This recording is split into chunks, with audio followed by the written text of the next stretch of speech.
everybody, and welcome to the Substack live show, the FiveStack. We're doing it today as a special edition. I think we're live. It appears that I'm live. I hope you're live as well, Dean, on your Substack. Very live. I've never Okay. been more live. And You guys, you look alive. we try to be live. Hey, someone just appeared. So alive. I just came back from the 33rd ranked bar in the world, and I'm in Rome right now. So I've never felt more alive, Hamish, to answer your question.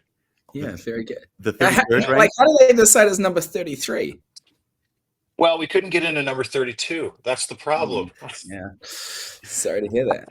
Hamish McKenzie. Yeah, we aimed for 32, but we couldn't get it. So we went to 33, and let's just get to the intro. Sorry, Zeb. Yes, no I worries. keep screwing you up. It's only because my mind is a sieve. That's the only reason. There's a time difference. You've been at a bar. I haven't been at a bar.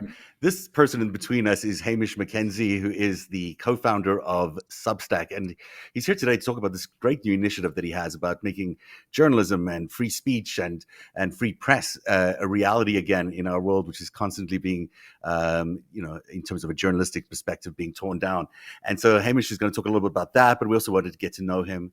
I know I wanted to say thank you very much for what Substack has done for me as a journalist. I think this is the only platform, after we've tried so many, that actually allowed me to thrive as a journalist and to do so as an independent journalist. And I can say that that's true for so many of my colleagues and friends who are on Substack, that it's really been a sort of a life-changing experience having this community that you've built. So thank you very much for doing that for all of us, but also doing that for society. I think it's an incredible thing for free press. Well, thank you very much. The gratitude is mutual, because I think that we're all building this together. The only way that this whole system works is if publishers show up and show the way and do great work and paint a different picture of what the media future can be. So thank you. And I know, Dean, you feel the same way about how it's changed your life. You know what? It's funny because, to come back from the day like I've had today, I was at the Coliseum today, I was at the Pantheon today, and I knew I had this interview tonight. And there are things in my life that have changed my life: Stoicism, Marcus Aurelius, Western civilization, democracy being under attack, specifically when it comes to the conversation around media, silencing voices that are really important right now. And, I spent years in the URL Twitter hinterland, if you will. And I came to Substack on Zeb's suggestion. And I was like, oh, another app? This is not another app. This is saving the lives and families and free speech. It has absolutely saved my life. And I need to thank you from the bottom of my heart. Thank you for what you've done, what you've created. And I'm really excited to talk to you today. So thank you, sir. How's that? That's a great intro. It is a good intro. You founded something incredible. It's going to be a thank you very much. I will accept part of the thanks, but I also wanted to make sure I spread it across the rest of the team of the people who work at Substack, and then everyone who supports writers and creators and journalists on Substack as well. There's the publishers doing the work, but there's a whole lot of people voting for this kind of culture with their subscription dollars, and it's definitely a team effort. So thank you. Let's talk about the crisis we're having in media right now, and then we'll get to know you a little bit better. But it does seem to me like we're constantly facing the sort of, if not overt censorship, there's certainly a suggested censorship from the corporate media. There's a suppression of voices, but there's also a lot of people getting fired every day. We're hearing more and more journalists getting fired for their jobs. The business model that used to sustain the news business just doesn't seem to work anymore. It just seems like they can't really afford to keep the good journalists in place, and when they can, it's always under very tight constrictions or restrictions. And so what Substack has done for all of us is allowed us to be independent journalists, but also start our own media companies, our own sort of media entities. We control our own content, we control our own destinies in that way. And that's a huge departure. So talk a little bit about whether that was intentional, and that's the goal has always been that, and then how that differs from everything else that's out there. Yeah, it's definitely intentional. It's the whole reason we started the company. We started this company. It was Chris and I. Chris is the CEO. I'm the kind of writer-facing guy who understood the media a little bit. And so we teamed up. He's a tech guy. And it started because he was writing this essay about all the things that were broken in the media system and the terrible incentives that creates that leads then therefore to these bad outcomes in the culture, these bad outcomes in society. And he had shared this essay with me for my feedback. And my feedback was, well, everyone in media knows that these are the actual problems, but no one knows what to do about it. So maybe you could include a couple of paragraphs suggesting something better, suggesting a way forward, and that got him thinking, got us discussing, and realizing that the thing that needed to change was not that there's going to be a perfect government regulation that can fix all this, or that one of the dominant social media giants was just going to tweak their algorithm in such a way that all of a sudden the world is beautiful. But there needed to be a new kind of system with new types of rules where the people who are being served by the system were the people who created value in it and the people who got value from it, and not an advertiser or not the aggregator itself. And so we set out to create a system where publishers and independent voices, creators, journalists could have true ownership and more control over their own destiny, and that they would succeed not by going viral in a feed, or by knowing the right people in a traditional system, but by rewarding the trust and attention of their audience over time in a subscription relationship, a direct subscription relationship. And we believed that if we could stand up that at some scale, and this is 2017 when we were having these discussions, if you could make a system work like that, then you would get a different cultural outcome, and that would set society up on a stronger foundation for building trust and understanding. Because you don't really have them, do you? I mean, maybe you do. Do you have an algorithm that's sitting behind all of that, selecting what people get to see? Or is it just who you follow? If you go to the front page of Substack.com or the Substack app, your main experience, your primary experience is a feed that it does kind of look like Twitter or Instagram or one of those other traditional social media feeds. And that is ranked by algorithms. But the thing that matters is not that there's an algorithm involved, because algorithm itself is like an equation. It's a neutral technology, but it's what are you trying to get that algorithm to do? And those other platforms want their algorithms to keep people stuck in their doom scroll feeds. And that gives them the opportunity to serve more advertising in front of their people. And they can only win if that system works in that way. Our algorithms are trying to drive people into deeper relationships.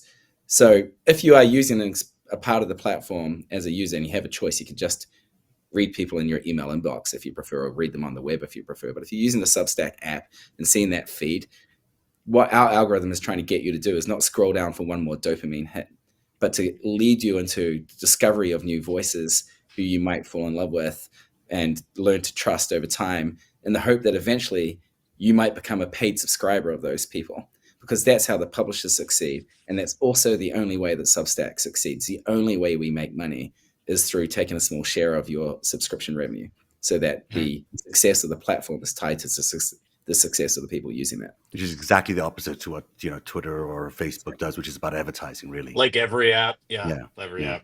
It's a very important distinction. Well, and I guess I would ask a follow-up question too, if I can, Hamish. It feels like with Substack is that I don't ever see anything, and I live outside my silo. I try to assume information, try to figure out what other people are doing, obviously, because disinformation and misinformation are so prevalent. But I don't see a lot of irresponsible journalism, which I see all the time on Twitter. I've got, a couple 100,000 people on Twitter that I kind of service. Actually, what I use Twitter for is to drive people to my Substack now, which is great. That's the best.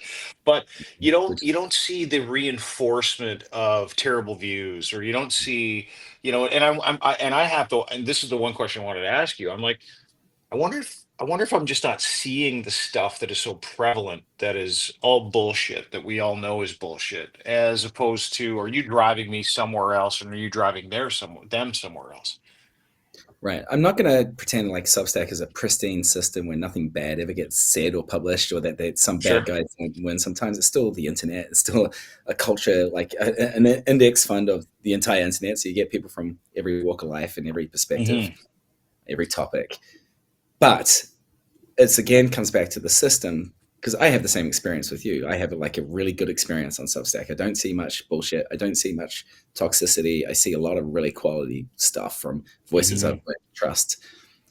And it's because the other systems that we've learned to be skeptical of from the last generation of the internet, the last 10 years in particular, have a really shitty game that really rewards the types of content and behaviors that don't have anything to do with reinforcing trust or seeking the truth or building understanding of each other, but have a lot to do with titillation or divisiveness or sensationalism or incendiary type of like actions or basically attention grabbing behaviors. The whole game is how well can they farm our attention. Our game is trying to like lead people into these trust relationships. There's upward pressure on quality because you get paid from your audience, and then you have to hold on to their loyalty over time. And so you just get a different kind of outcome where there's much less of the bullshit and much more of the good stuff. It really is a different operation than the other guys. You know, I'm always struck by the fact that I read about you is that you know Elon Musk, that you worked for Elon Musk, and sort of when I compare these two platforms together, when I compare X to Substack, and I've been on both for so long, they seem like mirror images, but counter mirror images of each other. They're opposites, really, in so many ways. Tell us a little bit about how you got to know Elon Musk, and then we can dig into whether there's this conscious thing to be operating in a different way than X. Yeah, I was a former journalist. It's one of the reasons I care so much about Substack and what we're trying to do here in the media ecosystem in general. And my last job as a journalist was being a tech reporter. I was writing about startups and media tech startups, but also occasionally about this guy called Elon Musk who's doing these crazy things with electric cars and rockets that he was attempting to get to land on to land themselves after they've gone up. And a publisher in the UK got in touch with me saying, "Hey, this guy Elon is an interesting character and you write about him in an interesting way. Do you think there's a way to do a book about him?" And I said, well, that sounds interesting to me. This is 2013. And so 12 years ago, Elon was known in a different way than he's known now. And so I got in touch with Elon through his mom, who listed her email address on her nutritionist website. And tried to pitch him on this idea of doing a book, like cooperating with me on this book. You got the vote of confidence from the mom, by the way. Great job. Yeah, she's super smart. Get to the man through the mom. She's very nice. I met her. She's very nice. Yeah. I was a journalist. I know these tricks. and he actually had read some of my work and liked it back in these days. And he said, well, instead of doing the book, like, how about coming to work at Tesla? And it was a really fascinating proposition because Tesla was exploding onto the scene at the time. It really was, and still is, a revolutionary electric car company changing the transportation industry and the energy industry. And I thought, well, if I went in there as a kind of in-house journalist, I could be exposed and get to tell these incredible stories from inside the company, which is not how it worked out. But that was the idea behind it. And I did end up going to work with Elon and spent just over a year at Tesla. It was a crazy time, an amazing time. But I really preferred to be a journalist, and I was trying to get back into being a journalist after I left the company. Why did it work out the way you thought it was going to work out? What was it like inside that was so... Well, Elon really needs and wants to be the person who's effectively the editor of all of Tesla's communications and the master controller of the narrative. He's really uptight about that. And so it was very hard to do a journalism type job inside the company, especially given that he was like paying attention to Tesla 2 days a week, doing SpaceX 2 days a week, and doing something else with his other 3 days. And so that was never going to work as like having him as the editor and me be the in-house journalist. So instead I became like the guy who either wrote or edited anything that was put out into public under Tesla's name, whether it's blog posts, marketing emails, earnings reports, stuff that we're doing internally as well. It was more of a communications job as a writer rather than an in-house journalist, which was still a great job. I really valued it. Great company, crazy company, and I'm really grateful for that time. But it was not really the way I wanted to live my life. Yeah, creatively, you couldn't be a journalist. You were a copywriter. You were a megaphone and I imagine Elon coming to you. This is in my mind as I'm listening to you explain. I'm like, Elon comes to you and is like, we got some bad news about this. Hamish, spin it. There's a little bit of that. But there was also like the flip side of that was quite inspirational stuff. So while I was there, he decided to like open source Tesla's patents, as they'll say in the US. So to make it so that like promising that if anyone tries to like steal Tesla's innovation, they're not going to sue them, because he strongly believed that the way that companies like that would win is on velocity of innovation, not on the strength of any one idea. So there were cool things happening like that too. Um, uh, I think the internet went out in Rome. yeah, he's gone back to his shellfish that he had. He'll be back in a second. I'm really curious about. Are you surprised by what has happened to Elon Musk? Is he the same guy basically, just much expanded, or is it a different kind of Elon Musk that we're seeing now? Well, it's definitely the spotlight on him is so much bigger, and some of his characteristics have been intensified and amplified. But I think that like some of the core aspects of his personality were already there, and they've been thrown like when they've come into contact with this chaos environment, which I think is largely a result of media systems going through a massive period of change. Then some of the like darker sides of his character get amplified, even if his core is basically the same. So he always wanted to be this global world dominating leader. Is that did you always think that was the trajectory, or was it just a happenstance that it got there? Well, I mean, he's a very complicated character, and like my, backseat psychoanalysis of him is only going to get us so far. But I do take him at his word that he wants those companies that he's building to really succeed. And those companies do have noble goals. Like and people will argue with them, like, is it worth trying to colonize Mars? I don't know, but I'm glad that there's someone in the world who thinks it's worth trying to. Are electric cars really good or better? I actually genuinely believe they are better for the planet than the internal combustion engine cars, and that transition wasn't going to happen so fast without Elon. But he genuinely wants those companies to succeed, and I think he just goes to extremes to maximize the chances of their success, including basically coming to the conclusion that he needs to take over the US government. Which was, and previous versions of the US government were kind of hostile to his company's interests. Yeah, true. But just to end this little section up about comparison between Substack and X, I mean, it is a very different platform.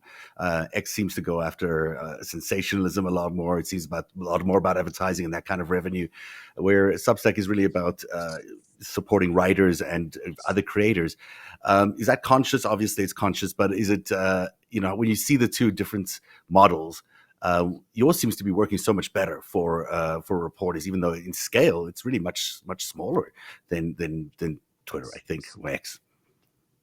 Yeah, I think is a really interesting dichotomy. It is a sharp and stark contrast between the old media, what is now an old media model, the aggregator advertising based model, where the king at the top of the system gets to decide who gets attention, who doesn't, who gets to make money, who doesn't, who gets to speak, who doesn't, versus a distributed power model where the publishers have true ownership and the audiences, the subscribers have true agency.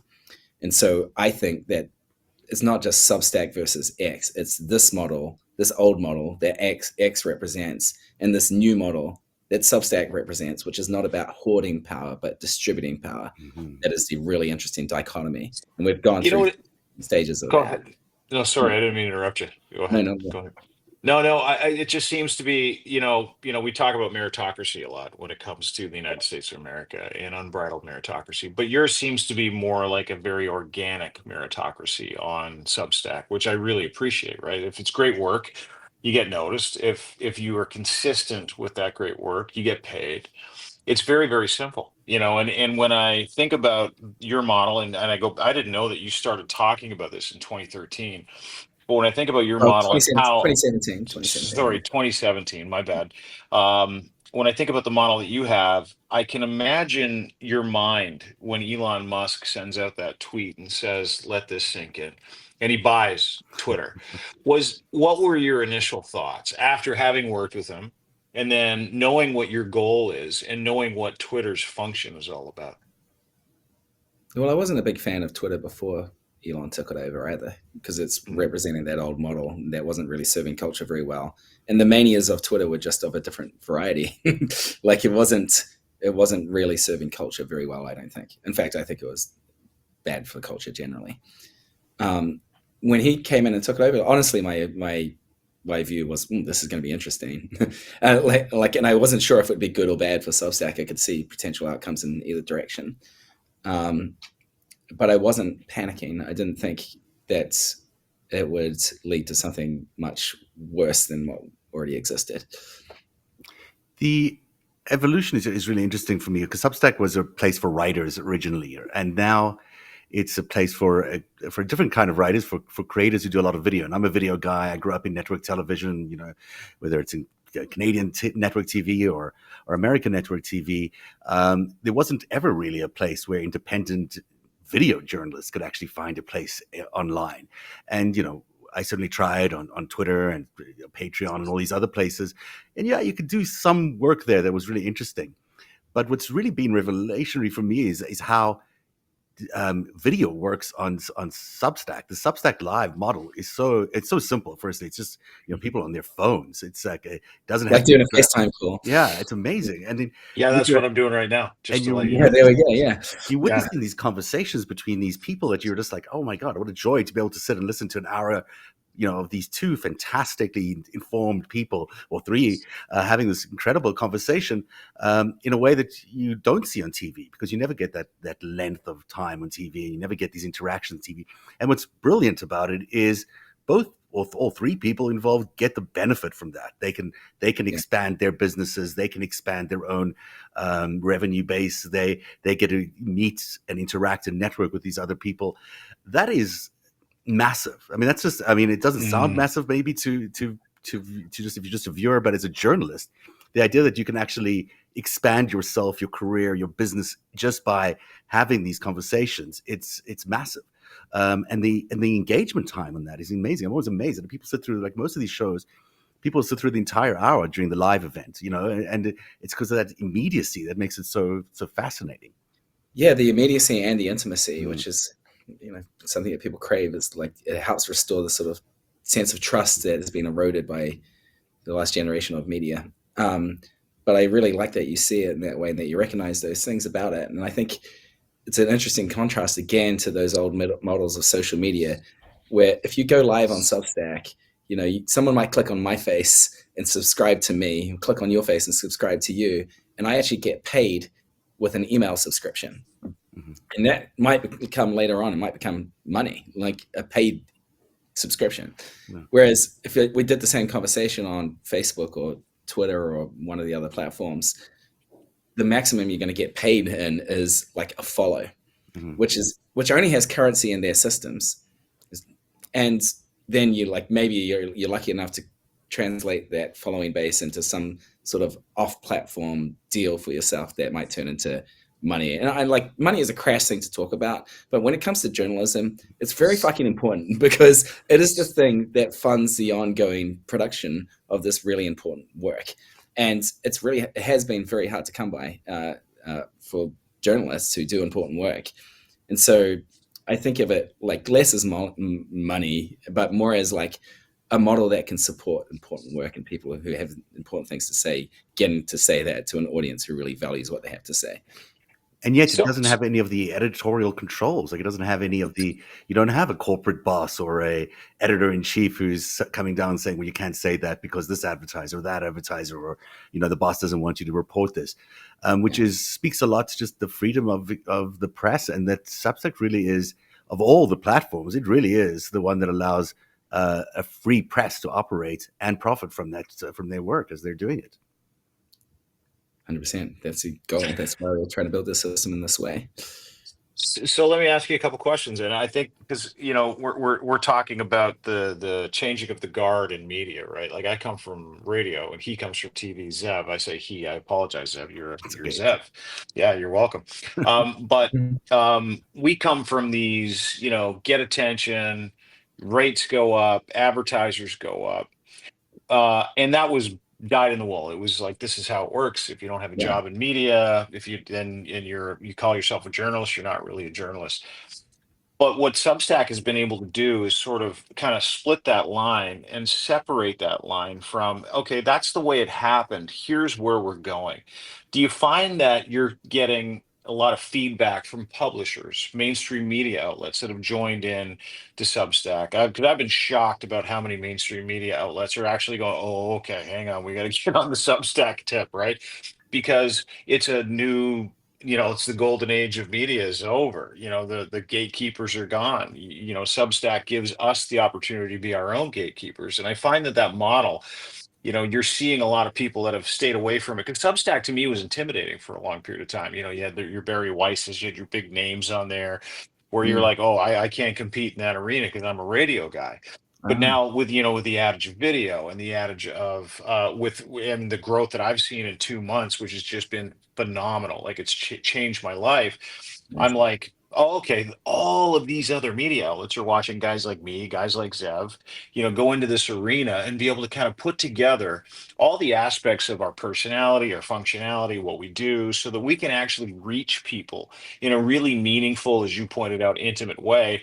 And is that something, when we talk about the model of Substack being a model that's changing the way people perceive media, but it's also changing the way people monetize media. And you're seeing those people that were the gatekeepers jump on your application and go, okay, we got to get in there. Was that intentional, or was that just like kind of ride the wave? These guys are going the right way.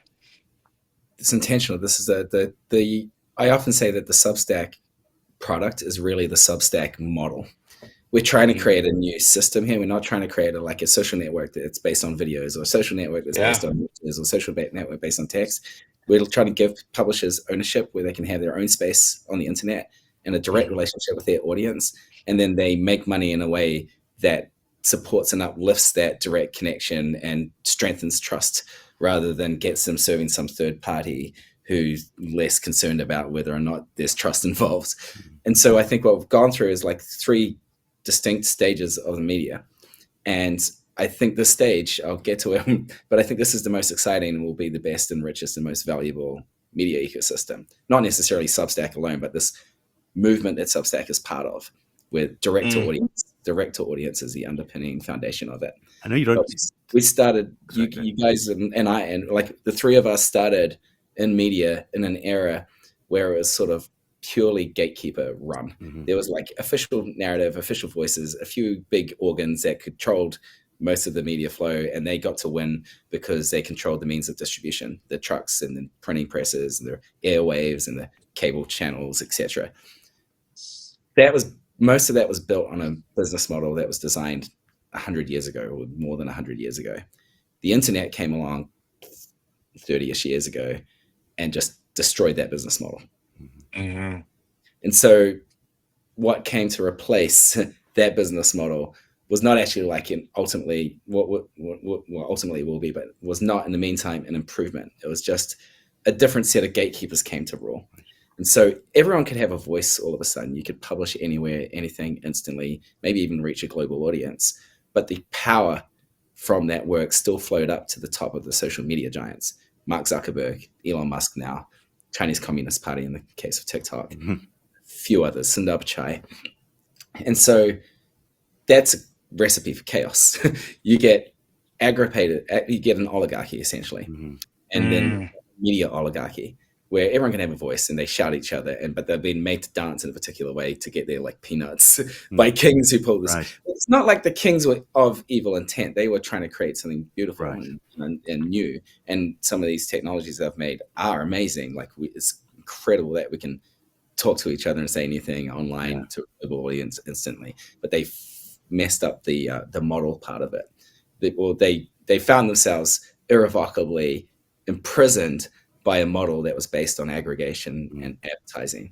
And so what we're seeing now with Substack and some other platforms and other places that are doing similar models is that you can harness the power of internet technology to give and distribute power truly to independent voices, so that you can not only say some things, but you can say things and publish them anytime and anywhere in whatever way you want, but also gain economic power, which is the true power that has been missing from the media system of the last 30 years. And I think we're now this system, we've gone from like an aristocracy, which is traditional media, a few rulers controlled everything, to an oligarchy where like a few media tycoons got to control everything, the social media era, to something that's a lot more like democracy, which is exciting, a little bit messy in places, but overall a lot more free and can produce a lot more value, can help a lot more people. Yeah, from peanuts to profits. I mean, it's really because the peanuts model is what you used to get paid is peanuts, right? Yeah. So I know I don't know how much time you really have here, but if you have a few more minutes, Well, I should be finishing right now, Yeah. but yeah. I just want to get to the network model because I think it's so important, and I know you've got to rush off. But this is amazing what you're coming to next. Is this idea of getting, people like Dean and I collaborate with each other. I collaborate as well with Olga Lautman. We all collaborate with each other as independent journalists. But what you're envisioning as, I guess, is the next phase of Substack is networking some of these people together into networks where they could collaborate and get the resources of a shared network. As like the old network days, you had local affiliates and then you had the big network. Some of the programming, some of the content would come from the network. That's slowly gone away now. But what you're suggesting is a similar kind of model, I think, for Substack as it goes forward, is where people who are like-minded or might enjoy working together can collaborate in networks.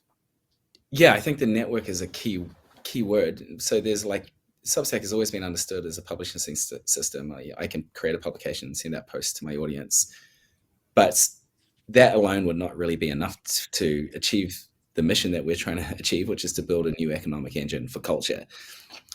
And to do that, you need to help people not just say things, but help them reach the audiences that really would value them. And so there's one platform that does that really well, that gives you a place to publish and build an audience and make money on the platform, and that's YouTube. But YouTube has its limitations still. YouTube is still mostly oriented around video, and it's mostly oriented around advertising, even though there's YouTube Premium, which is a platform subscription, not a direct subscription. And it doesn't let the publishers really own their relationships with the audiences. YouTube is still the owner of all those audience relationships, which is just a symptom of the time it was born in the old social media conventional thinking. And so what we're trying to build is a network where you can grow, you can collaborate in new ways, you can cross-pollinate, you can share audiences, people can find you, discover you, fall in love with you, decide to pay you, and that there's a real system there for powering your new businesses. And some of those are going to be single creator businesses built around one person, one voice, and some of them are going to be new institutions. And I think we're really at the beginning of this new phase where Substack is showing that there's new land to build on. And some of the old media organizations might also see a way to build on this new land and create new media products with this new model and this new infrastructure. And we're starting to, Dean, you were saying that just before, we're starting to see more and more of those institutions join Substack now too. Yeah, dude, I got to tell you, and I know you got to go, so we'll let you go. Hamish McKenzie, Insane World. This has been a privilege for us just to be able to talk to you, because you by proxy, and I'm sure you hear this from a lot of people, have changed so many lives with the intention behind what you're doing, not gaming an algorithm, not looking to figure out a way to make a quick buck. Obviously, you've been in it for a long time as a co-founder, but this goes to show that sometimes doing the right thing always works out for the people that want to do the right thing, and the ripple effects of doing the right thing have created wealth, put food on tables for people, given people second, third, fourth lives in the media industry. So I don't know what to tell you, I don't know what to ask you, other than to say, how do we game the algorithm? All you have to do is keep producing great quality work that your audience really values. Easy. That's easy to do. That's easy. But honestly, extremely humbling compliments, and on behalf of all of Substack, we thank you as well. But we deeply appreciate that, and I'm so happy that you're building on Substack and showing the way for others. Thank you so much, Hamish McKenzie, for being here today, on the co-founder of Substack, and thank you for sharing your vision for the future. I really think if you're a journalist out there or any creative person, Substack is the only platform that really allows you this opportunity to grow as a business, but also to collaborate. And your network model, I think, is really brilliant. So I hope it succeeds, and hopefully we can help it along as well. Thank you so much. Thanks, guys. Great to talk to you. Thanks, Hamish. Great to talk to you too. Thank you. Thank you very much. See how fast he got off that stream? He knows what he's doing with this software because he owns it and he created it. Right? No, he's a very smart guy, and intelligently applying this idea that they had. This concept of allowing people to share in their basically earn their own money, build their own businesses. Have you ever, we haven't had that as a mission for a company in a long time. This company allows you to build your own media business. It's a very It's a very different way of thinking. Of you buy. Well, and he's not cutting corners, Zev. Mhm. Like I mean, it's easy to cut a corner with that dopamine hit of a notification or being rewarded for saying something really fucking Yeah, stupid on Twitter or Facebook, or putting up a picture of you and your Gucci's in a an incoming Stitch video on yeah, Snapchat, like all the other bullshit that you see. yeah, Substack is, and what Hamish and his team have created, and I'll say his team because he likes to spread the love around, which is awesome. By the way, I yeah. love the fact that he put that in there because he's like, hey guys, it's not just me. I mean, there's a bunch of people writing code and dreamers and people that know what they're doing.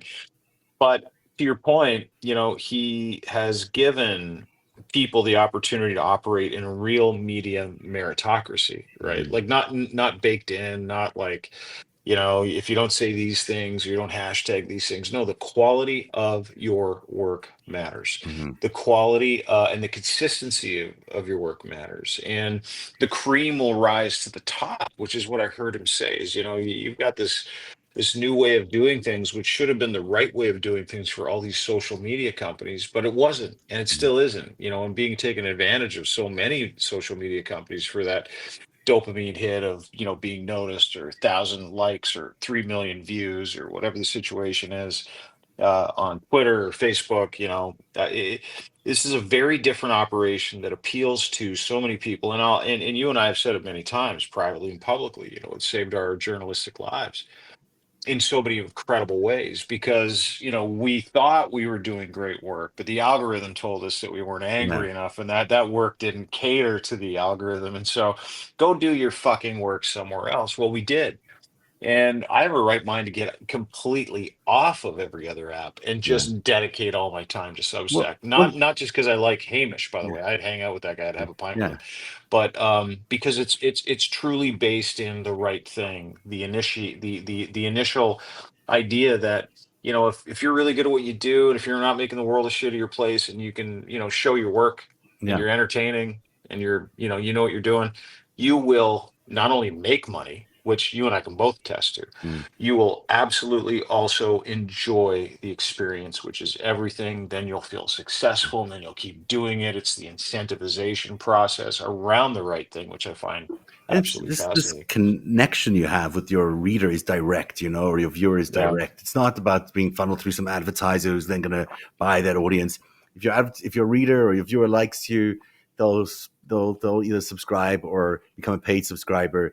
It's a direct connection with their Mhm. appreciation of your work, and I think that speaks so fundamentally to why the previous model was so difficult, because you had to please advertisers, you had to please, you had to be a You success had in to the do advertising. something to show Yeah, somebody yeah, that you were somebody. On the app, you don't have to do that. yeah. You can just put your stuff out, and people like you, they'll subscribe or they won't. Yeah, They'll it's as pay simple as you that. or they won't. And you did a lot of this. People don't know this about you, maybe, but your history with crime media is you were doing this against you were still succeeding, but against all odds, and trying to make this a success on the traditional internet. And yet the model wasn't there. I didn't think, maybe it was, but it really didn't seem to support the kind of outlay that you No. would have. And in Substack, it sort of makes sense. It just sort of makes sense because it's built around this relationship with your viewer and your audience. Well, it's the ultimate compliment, right? Like, it's one thing to go and work for somebody, but when you work for yourself, Hmm. which you and I both do, we work for ourselves. Hmm. The ultimate compliment is to have someone give you your time, like say, hey, I'm going to spend 11 minutes, 6 minutes, 3 minutes reading this article. Hmm. But the ultimate compliment, like the ultimate compliment, is to have someone pay you for your time.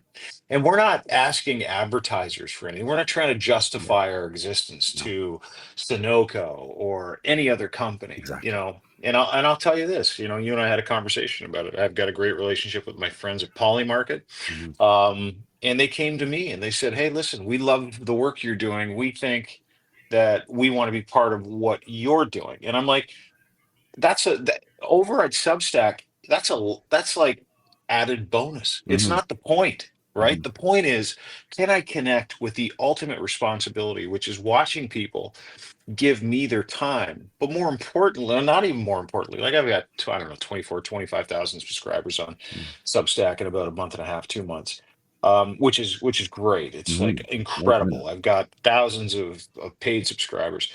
And each one of them is just as important because they're giving me their time. It's not, the money is one thing. It's this homage, and I feel this incredible need to thank people for it all the time because gratefulness when you're in this business is hard to come by Hmm. because largely guys like you and I went to work for other people.